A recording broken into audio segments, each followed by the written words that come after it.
Here's a texting tip that you can use on your ex after the breakup in order to pull them in and have an easier time of getting them back.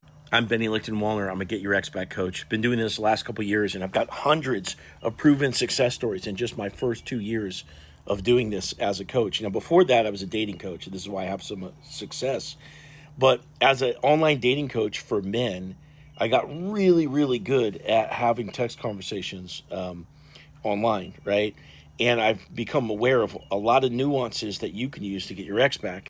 So when you're in a conversation with your ex and they're telling you a lot of different things, one of the places where people tend to go wrong is that they meticulously respond to every little point that their ex made in the conversation. So let's say your ex sent you this big paragraph about what they had for breakfast.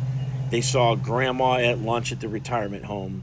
And then number 3, they went to a movie last night that seems pretty cool. For you to go in and be like, oh, you had cereal for breakfast? That's so cool. I like cereal too. And then you're like, oh, you saw grandma at lunch? Oh my God, I bet you guys played extreme bingo, didn't you? And then talk about the movie. It's like you're putting in so much effort to empathize with them. They know that you're in the bag already. And there's no cat and mouse to it. There's no mystery to it.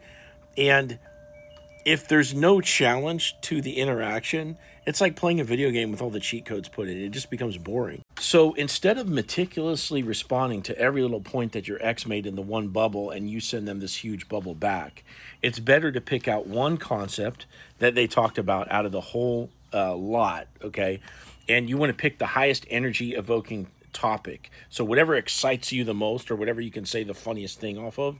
So let's say they talked about breakfast and grandma, and then the third thing is like the movie that they saw.